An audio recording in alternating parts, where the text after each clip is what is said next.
Rwandais Paul Kagame a soigneusement et à plusieurs reprises nié toute implication dans le conflit.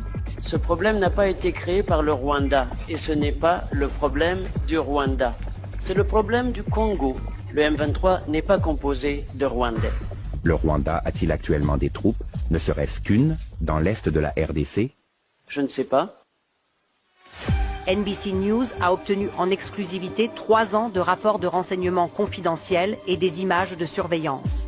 Ils nous ont été remis par des sous-traitants militaires engagés pour fournir du renseignement aux forces congolaises. En utilisant des rapports d'incidents supplémentaires provenant des forces de défense du Rwanda, RDF, des images satellites et des entretiens avec des combattants, nous avons pu reconstituer le récit de la guerre secrète menée par le Rwanda.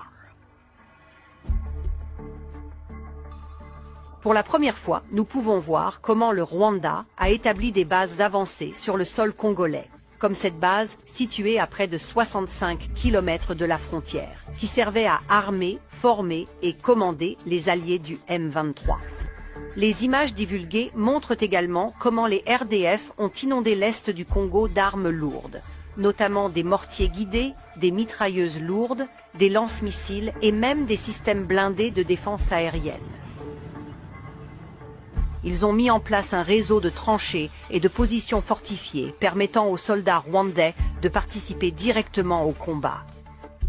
Les sous-traitants à qui nous avons parlé estiment que le déploiement du Rwanda dans l'est du Congo compte désormais plus de 5000 soldats.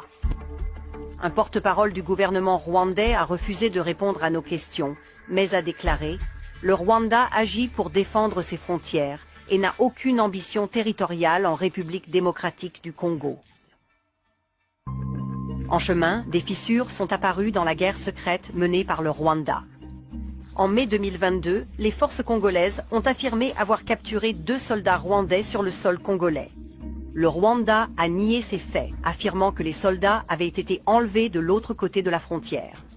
Mais NBC a obtenu le rapport interne des forces de défense rwandaises concernant l'incident, confirmant que ces soldats ont été capturés alors qu'ils participaient à une attaque du M23 contre une caserne militaire congolaise.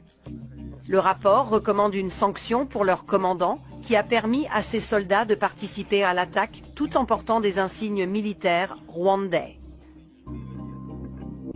Pour préserver le secret, le Rwanda a commencé à équiper le M23 et ses propres troupes avec les mêmes uniformes et équipements non identifiables, rendant presque impossible de les distinguer les uns des autres.